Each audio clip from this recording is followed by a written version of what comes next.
तो नमस्कार दोस्तों, मैंने इस वीडियो में 3 टॉपिक पर बात किया हूं। पहला जो टॉपिक है वो है 26 जनवरी के बारे में, और दूसरा टॉपिक है संविधान के बारे में, और तीसरा जो टॉपिक है वो है 15 अगस्त के बारे में। दोस्तों, मैंने इन तीनों टॉपिक को बहुत ही आसान तरीके से इस वीडियो में एक्सप्लेन करने की कोशिश की है। तो शुरुआत करते हैं टॉपिक नंबर 1 से 26 जनवरी के बारे में। दरअसल दोस्तों, जब भारत को 1947 में आज़ादी मिली थी तो भारत को एक संविधान की जरूरत थी देश पर कायम रखने के लिए, जैसे कि भारत की सभी जनता को एक नियम के अनुसार ट्रीट किया जाए, और देश के सभी जनता के लिए एक समान अधिकार हो, और देश के सभी धर्म के लोगों को समान अधिकार मिले। देश की सभी जनता को एक नज़र से देखा जाए, चाहे वह कितना भी बड़ा आदमी हो।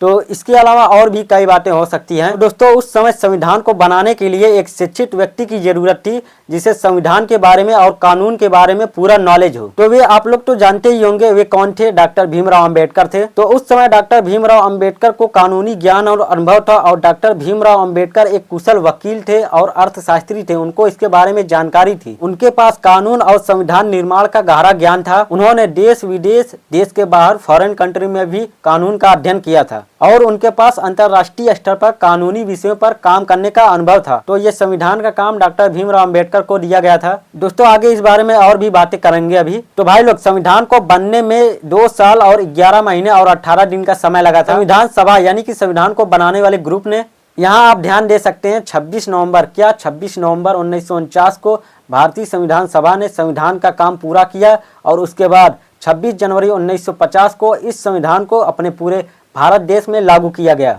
तो भाई लोग, इसी कारण से हर साल जनवरी के महीने में 26 जनवरी मनाया जाता है, क्योंकि जो संविधान लागू करने का जो डेट था वो था 26 तारीख। इसीलिए 26 तारीख को 26 जनवरी मनाया जाता है, जिसे गणतंत्र दिवस के रूप में भी जाना जाता है। और दोस्तों, ये जो अपना भारत का संविधान है, रिसर्च के मुताबिक ये वर्ल्ड का सबसे लंबा संविधान लिखा गया है। और दोस्तों, संविधान लागू होने के बाद तब जाकर हमारा देश एक गणतंत्र राष्ट्र बना। और दोस्तों, गणतंत्र राष्ट्र का मतलब ये होता है कि एक ऐसा देश जहाँ शासन की बागडोर जनता के हाथ में होती है। जैसे कि हम इसे एक एग्जाम्पल के थ्रू समझते हैं। जैसे कि दोस्तों, इस समय भारत के प्रधानमंत्री मोदी जी हैं, और वे शासन कर रहे हैं अपने पूरे भारत देश में। वे भारत के प्रधानमंत्री इसलिए बने कि भारत की सभी जनता ने उन्हें वोट दिया, पसंद किया, और वे जीत गए। अगर आम आदमी को इनका शासन पसंद आता है, या कह लो कि इनकी सरकार पसंद आती है, तो ये अगली बार भी प्रधानमंत्री बन सकते हैं। अगर इनका शासन नहीं अच्छा लगता तो जनता अगली बार इन्हें हरा भी सकती है, और किसी अन्य को वोट देकर जिता भी सकती है। यानी कि जनता, आम आदमी का हाथ में होती है पावर। वह सरकार गिरा भी सकती है और सरकार को जिता भी सकती है। इसी का मतलब होता है गणतंत्र राष्ट्र, और इसीलिए 26 जनवरी को गणतंत्र दिवस के रूप में भी जाना जाता है।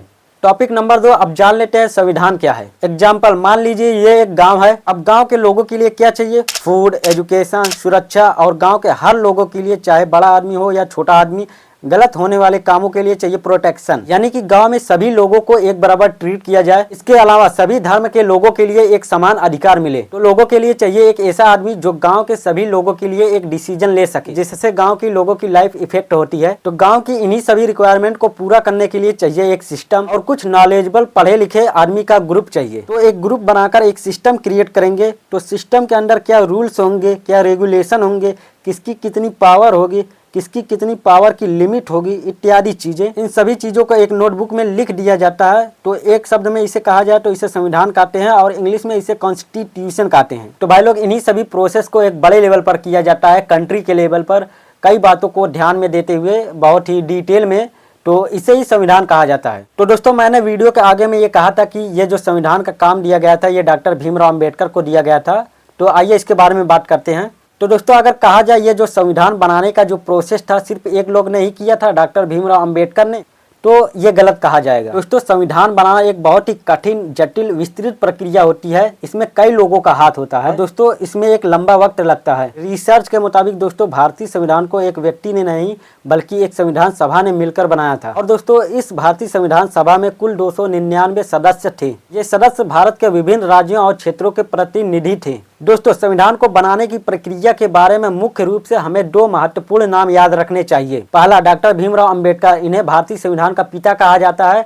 ये भारतीय संविधान के हेड थे। इन्होंने संविधान सभा की मसौदा समिति का नेतृत्व किया और संविधान के निर्माण में अहम भूमिका निभाई। दूसरा नाम है बिहारी नारायण राय जदा। इन्होंने अपने हाथों से संविधान की बातों को कैलीग्राफी में खूबसूरत तरीके से लिखा था। कॉन्स्टिट्यूशन यानी कि संविधान। दोस्तों, ये एक ऐसी चीज है संविधान जो हर एक देश में लागू किया जाता है। दोस्तों, देश में संविधान ना लागू होना घर में कोई मालिक ना होने के बराबर होता है। दोस्तों, संविधान किसी भी देश का सबसे महत्वपूर्ण दस्तावेज होता है। इसे देश का सर्वोच्च कानून भी कहा जाता है। दोस्तों, ये देश का एक ऐसी पुस्तक होती है जिसमें देश के शासन के तरीके और लोगों के अधिकार और कर्तव्य, सरकार की शक्तियां और सीमाएं आदि का वर्णन होता है। दोस्तों, संविधान एक ऐसी पुस्तक है देश का हर व्यक्ति, चाहे वह कितना भी शक्तिशाली क्यों ना हो, वह संविधान के दायरे में ही रहकर काम कर सकता है, चाहे वो दोस्तों सरकार ही क्यों ना हो। टॉपिक नंबर 3, 15 अगस्त। दोस्तों, 15 अगस्त 1947 को भारत को ब्रिटिश शासन से आज़ादी मिली थी। इसी खुशी की वजह से इसीलिए हर साल अगस्त के महीने में 15 तारीख को 15 अगस्त मनाया जाता है। दोस्तों, 15 अगस्त ये दिन हमें अपने देश के प्रति कर्तव्यों को याद दिलाता है